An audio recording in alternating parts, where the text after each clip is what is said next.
बाज राय रहले परमात्मा।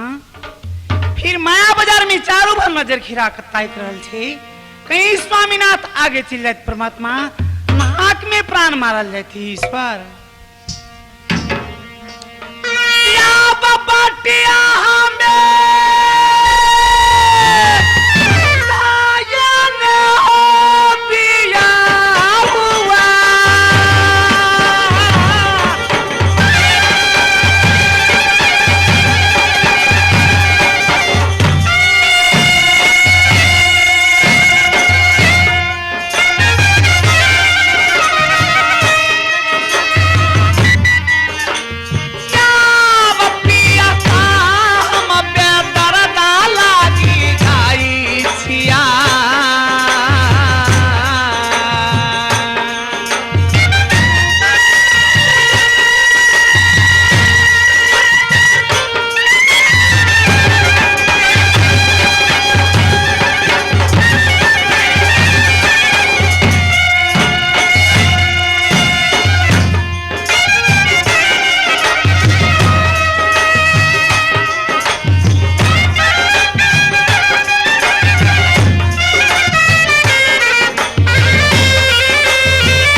लेकिन केकरा बजेबे?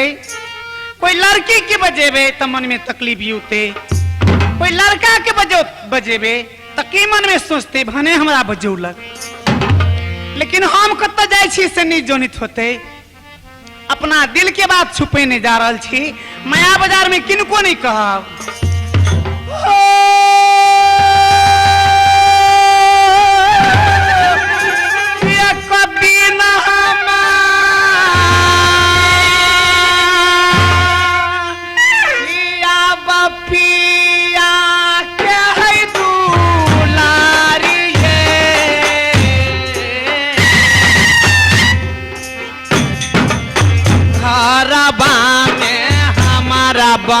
नहीं लखा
सगामा ये बा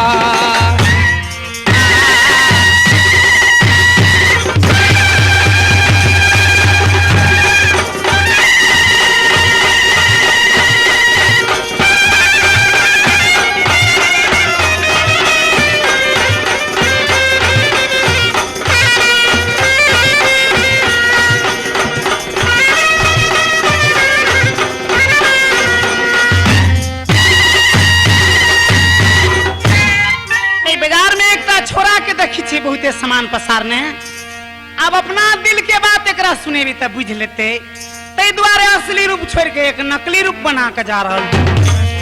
एक समय में हमारे बाबूजी 5 कट्ठा खेत बेच का 3टा महीस लेल के 3टा महीस लेल के तकल के बुआ खेती केला में कोई गुंजाइश नहीं। अब सब दिन दरभंगा बाजार है, सब दिन दूध बेचे टटका ढुआ ले है आ सब दिन चावल किन के खाए, खेती ए दिन से नहीं करब। हमार बाबूजी बेलधुकबा छोड़ा के लाट लगा दिल के बेटखौ की बेटा सब दिन तो आवे छले लेकिन आई छोड़ के चली एली। ताई के दिन में हमार दूध बिकाओ नहीं बिकाओ सबटा दूध बेटखौ की बेटा के दे पर उझेल देबै। बाबूजी पूछते गए बुआ दूध बेच के लाना पाए त कहियो बाबूजी कते देर भंगा के रोड में जरकिन छै ठेस लाग गेले सबटा दूध हरा गेले पाई कत से दिया।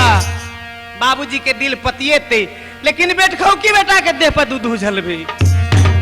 पिया ये पिया बाला हम बदला ये साधा सधेबा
हमरा जोरे जोरे एक ताई छोड़ के चलिए ले दोसर में जत्ते दरभंगा में मनिहारा के सामान है बेटखौ की बेटा नाइटा मेला है आ दुनिया भर के सामान लग के सारा मेला में पसार दिलही तोरा आंख में बजर खसल छलौ जे मेंग हमर से पूर्व भर से उठल है मेंग उठले ग अरे बेटखौ की के बेटा आ छोड़ गए मेंग उठले अरे बेटखौ की बेटा लबर लबर ले के ले त दुनु ठुनका मारबो दुनु गाल पर आ लावा दुआ ध देबो तोरा छोड़।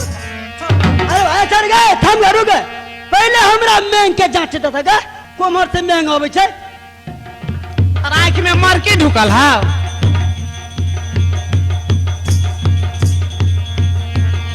मेंग हो नहीं आवे गए आई पूरा माथा भिजा देले है लो पहले चाटे देता गए रे अगर फकरा लगी गए अरे तोरा नहीं छलू मालूम अगर तो ही दूध उधल अरे बेटखौ की बेटा सब दिन जे आबी छले त मरकी में जाय छले, टुनकी में जाय छले, जे जोरे जोरे आबी छले, आइ किए छोड़ के चले एले?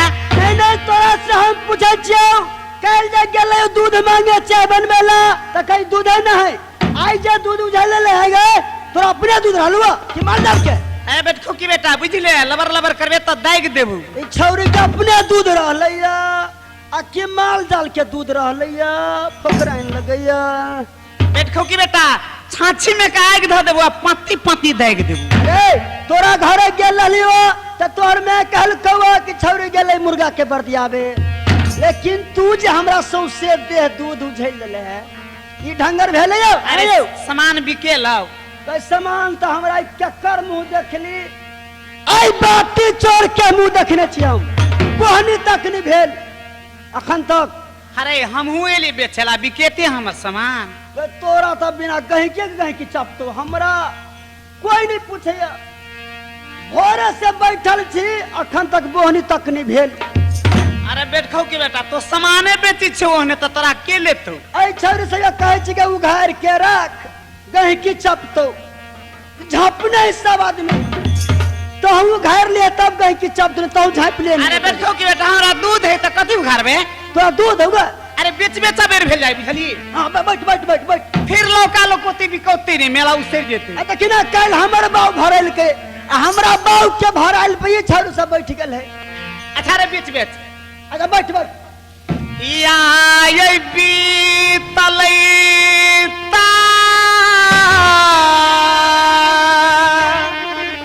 उंगेरिया ये हमारा ये जिया धरबा, आमे बीतलै दिल मोहाना ये जिया।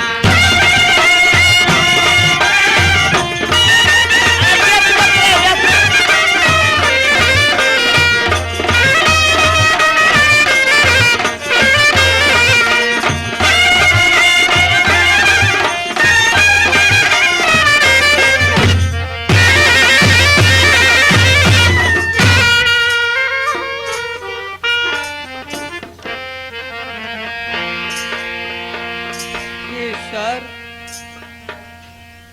भूख प्यास से भी लगले हे ईश्वर, प्यास की तरखास से भी दल हे ईश्वर, रास्ता में पानी नहीं कहीं मिले हे ईश्वर, पाल जा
आज।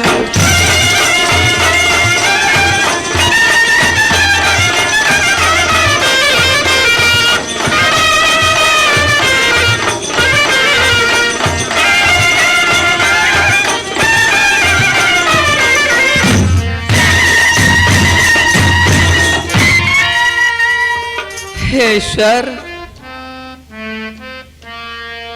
या ब्याही नारी महल में नाराज छे गुरुदेव, रास्ता नहीं देखा दल छे ईश्वर, पानी की साया कहीं नहीं देखा दल छे गुरुदेव। हे ईश्वर,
की बात भाई कौन सामान बेची चाह के बाजार में?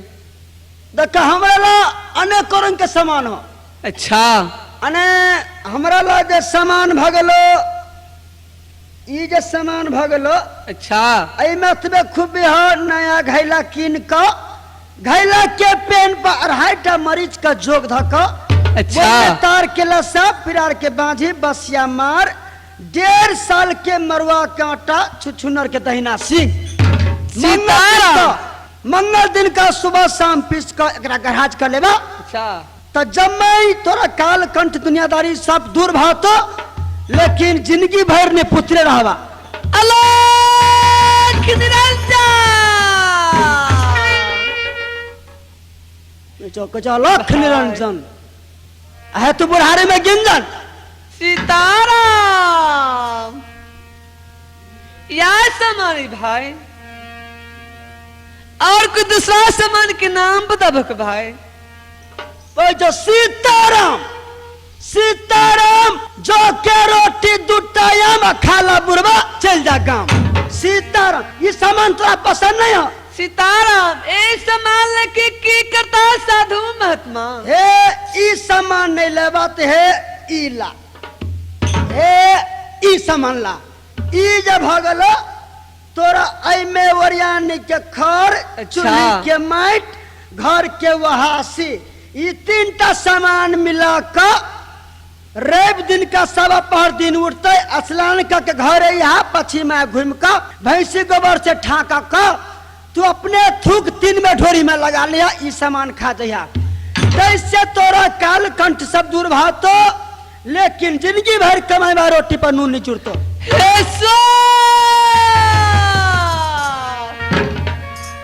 रोबाटी चोर तो कौन सामान लेवा तू? भाई रोबाटी कोई सामान छक भाई। रोबाटी चोर तोरी गांव में लाठी करू हे तो अब एक किटा सामान हमारा पास में हे ई ले आई में इतना खूबी है केछुआ के पाइक ढौसा बैंक के नंगरी लुखी के बम्मा मोच बिलाई के सिंह ये चारों सामान मिला कर मंगल दिन का सुबह शाम कर हाथ के लेवा तो घोड़ा घौसी फोड़ा फोन से ठीक भाव तो सबसे दे कोरी फूट जतो। हे भाई ए सामान लेके की करता है साधु महात्मा भाई? नहीं लवा ठीक है भाई, हमरा नहीं लवा। सीताराम तत्करान करक भाई। बाटी चोर वहीं का चारों वहां कह छो जो जो डायरेक्ट में सबटा सामान लेके साथ अपना स्थान देते भाई। जो ए हमरा नहीं लवा जो छोड़ सब के ले जो छोड़ सब के उघार के रखेगा कहीं किया लो तू सब उघार के रख कहीं क्या लो अब चो बहन नहीं बट्टा पहुंच गए बहन।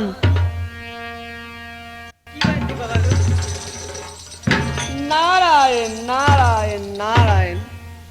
हे बहन जा बात पूछिए वह बात की जवाब दहक। हे बहन दे में बिरला से साधु महात्मा कोई फायदा मिलता अपने के। हे बहन की बात थी बाबा? अलग से गप कर रखे बहन सामान कौन बची छक? हे बहन बाबा सामान पूछ छ।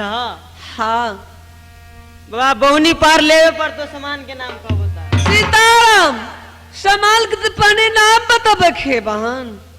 बाबा सामान के नाम एक रति चमकी भैरत बमकी। सीताराम हे बहन ए सामान लेके की करता है साधु महात्मा? हे बहन तत्करान कर। हे बहन एक रति चमके भैरत गम के एक रति चमके भैरत गम के एक रति चमकी हेलो हेलो लाल लाल कपार फूटा। सीताराम ए सामान लेके साधु महात्मा की करता?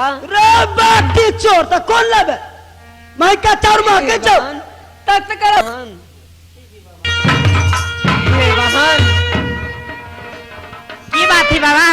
कौन सामान अपने बेच रहे बाजार में? हे बहन सामान हाँ बाबा पहले तई कहो कि हमरा से ब्याह करवा कि नहीं? सीताराम हे बहन यह साधु महात्मा कहीं ब्याह करा के? हे बहन नहीं ब्याह नहीं करवा हो। सीताराम या बता हरे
अब किया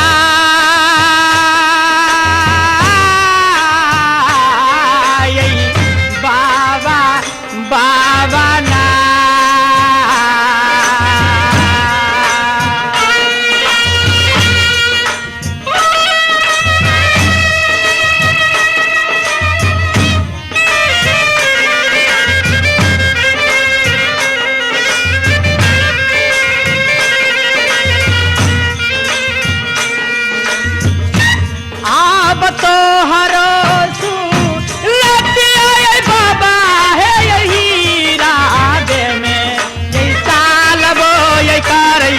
ये हीरा।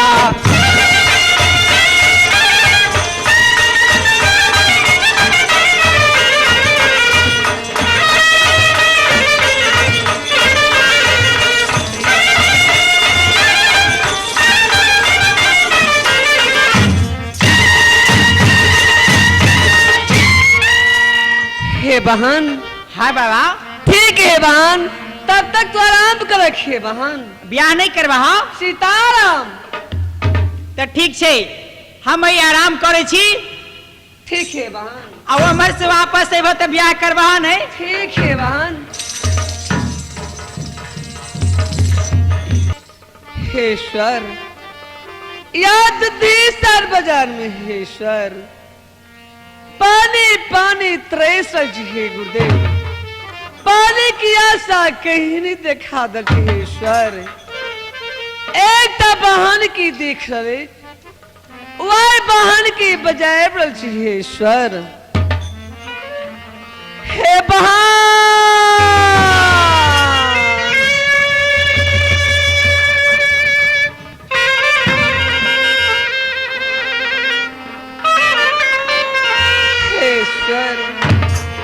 या हमरा से कौन तकलीफ अगला बहन से सब बहन बैठरी रही है ईश्वर। हे बहन,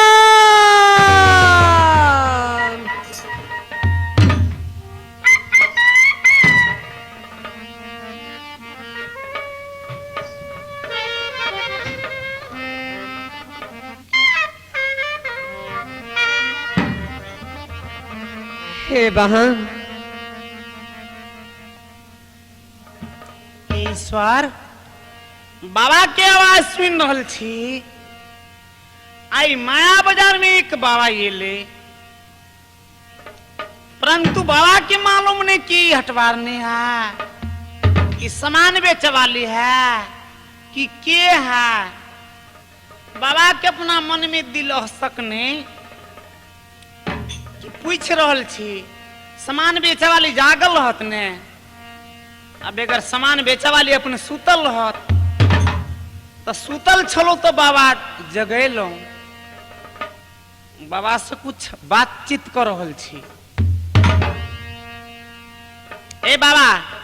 हे बहन, तू कत के बाबा छ? सीताराम। हे बहन, बाबा के जही धार तही स्थान है बहन।